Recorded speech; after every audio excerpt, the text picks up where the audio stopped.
G'day Internet and welcome back to another video. This here is my Macintosh SE30. Now, if you know anything about the classic Mac range, the SE30 seems to be the one to get. It's got the fastest of the processors and is the least bottlenecked or hampered when it comes to bus speeds and things like that. But this one here isn't without fault. Let me turn it on.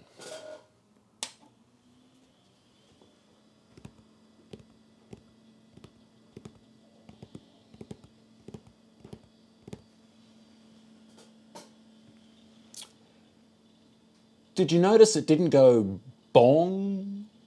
So, needless to say, the capacitors on the mainboard need replacing. It seems that in classic Macs, it's the first telltale sign of the capacitors going bad. No idea why. Maybe the sound circuitry is just simply more susceptible to leaky caps than the rest of it. Anyway, let's pull the thing apart and get those SMD caps replaced.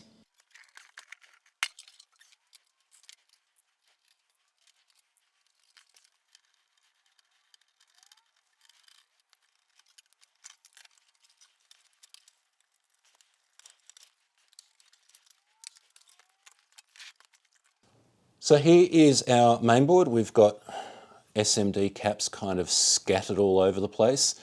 Now, I'm not going to tell you how to redo SMD capacitors because everyone seems to have their own personal preference on how to do it. Some use hot air rework. Some people kind of do a twist and grab kind of thing. I use the snip method primarily because that's the one that has been the best for me. So if you don't like this method, that's fine. There are plenty of other alternatives out there. But let's get started. Now, most of these are 47 UF 16 volts, and I have a stack of them here. And on the Mac mainboards, they mark the plus side of the cap. So I'm going to start on the these 47 by 16s and we'll go from there. Now, when I do this snip method, just very quickly, let me just come in a bit. There we go. Right, the way I snip these is this. The two legs are either side here, one and, this way. And the trick I find is to cut in that direction, okay? So that way. So as an example, this is this one here, my flush cutters, and very carefully, and I tend to put some downward pressure on it as well. Snip it off like so. That's the bulk of the capacitor. And then I generally find with a fingernail, I can lift out the rest of it, leaving the two legs in place. And if that doesn't quite work, I can kind of snip around some of that base plastic and kind of just work carefully the plastic off the two legs without putting any pressure on the legs, which is the whole point.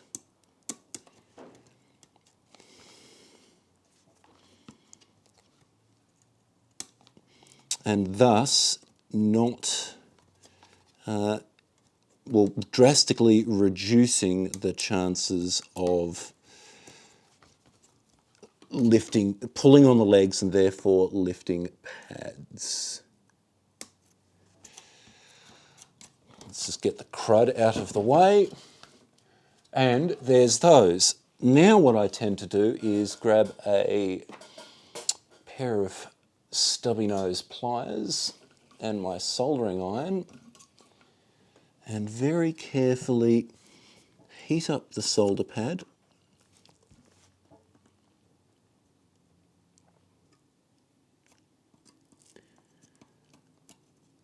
Shimmy it to the side and away it goes. Right.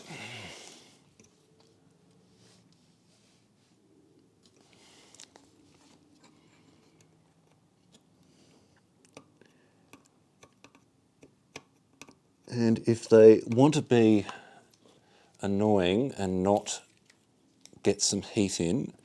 A little bit of fresh solder. Soaked in, and it comes straight off. Nice. Right, so I'm going to go around and do all the rest of them, and we'll go from there. Right, there is our mainboard recapped. All the SMDs are in. You will notice one odd one just here. It turns out I forgot to order a 1UF 50 volt, but I did have a through hole, and well, electrically it's fine. It's just a little on the messy side. So let's put this back in the machine and see if I either killed it or made it better, because it's only going to be one of the two. All right, let's see how we go.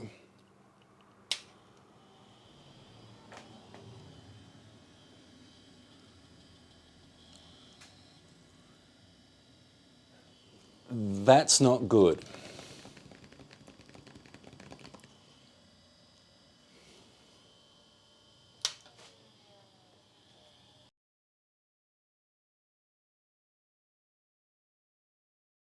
G'day Internet and welcome. Oh wait, I've done that bit. That shows how long it's been. So here we are, many moons later, and I, in theory, have a working motherboard for my SE30. Story goes something like this. After I got the zebra stripes on the screen, I turned the camera off. I swore a lot, and then I basically spent an entire afternoon staring at this thing, looking at any possible screw-ups I made with the recap. I actually pulled everything off and recapped it a second time, went over it again, and still no joy, which is really frustrating because other than sound, the machine was working. In the end, though, I kind of gave up and contacted Bruce Rain, who's an Australian vintage computer collector, primarily Mac stuff as far as I'm aware, and he's also well known for recapping Macintosh motherboards. Anyway, and I went, look, I'm going to send you this, and about 4 or 5 months later, I finally got round to actually sending it to him. Anyway, so he put it up on the bench, and he actually ended up live streaming this video, and I'll put a link somewhere to that live stream, assuming it's still up online.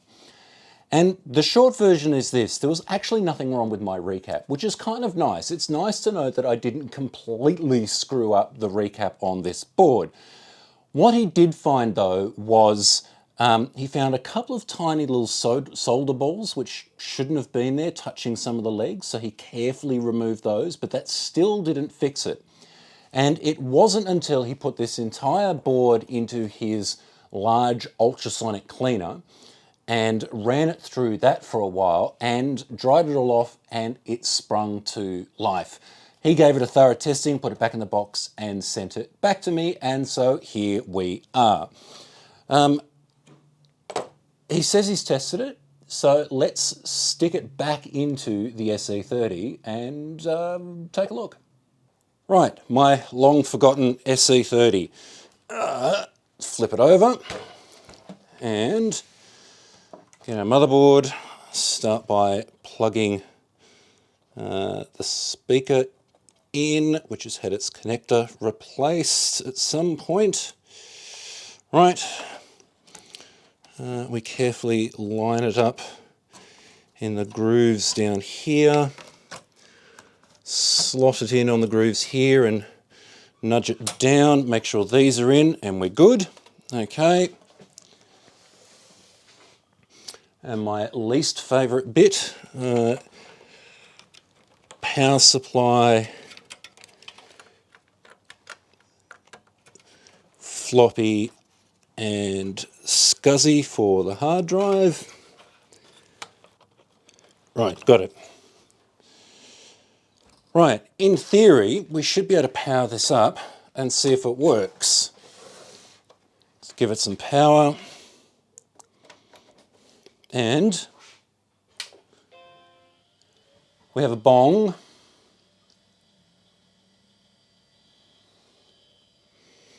We have a screen, we have a mouse pointer, we have a Happy Mac, and we have a welcome to Macintosh. Sweet. So seeing as we have the back off the machine, we might as well do a modern upgrade, and that is, of course, a SCSI to SD. So that will go in replace of the hard drive. So I just need to work out how we get the hard drive caddy out. All right, start by unplugging it. Get those cables out of the way. And I believe it's 2 screws that are under here. So with my ridiculously long screwdriver,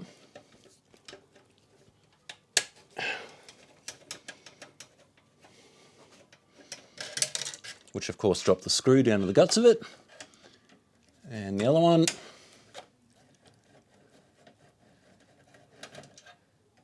well, I managed to save that screw, so that's a start. I think we're going to need to get power out of the way again.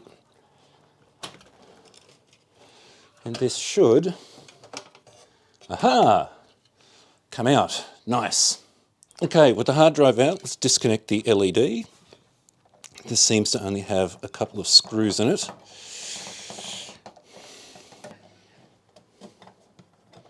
And that can be put to one side. I'm not going to throw that out because it's actually a working drive.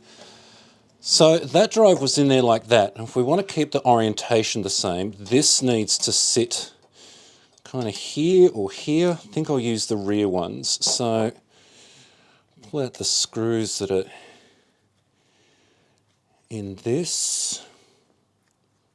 And you should mount kind of about here. So start by getting this screw started.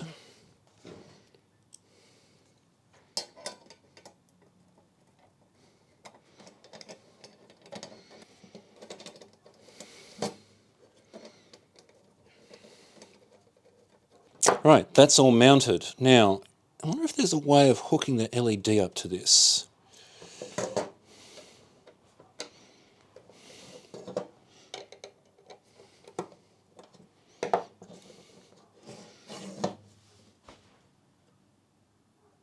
There's a pin header that says LED. And with the aid of a couple of DuPont connectors, which way do I need to go? This way, like that. I don't know which one's positive and negative. I guess we'll find out soon enough. You should be able to go in there. And tighten this back up. We should have a working hard drive LED, which is always a nice thing to have. So seeing as we've got it open, we might as well put this network card in as well, assuming I can work out how it kind of wedges in here. You kind of go in there. Oh, got it. All right, and you should slide down, plug into that connector. All right. Are you in? You're in. And this little guy here, you plug in like that, and you mount on the back here somewhere, where these 3 screws are. Right, it's in. I don't know what I'm going to do with it yet. I guess I might actually have to learn classic Mac OS networking, but for now it will also fill the big ugly gap at the back of the case. So finally, after many moons, my SE30 is back up and running. And of all the classic Macs, this is the one I really wanted to have up and running. And with the SD to SCSI in there now, getting software on there is a bit easier, which is always a bit of a challenge for classic Macs. And it's all come together quite nicely. I have to give a big shout out to Bruce, links, etc., all down in the description, for being able to fix the motherboard in this machine. It turns out, unless I had on hand a large, very large ultrasonic cleaner, I probably wasn't never going to be able to fix it myself anyway. But for now, that'll pretty much do it. If you like the video, click like, subscribe, all that kind of stuff. If you'd like to help support the channel, you can now find me on Patreon, just like these wonderful people just here. And until then, that'll pretty much do it. And I will see you in the next one.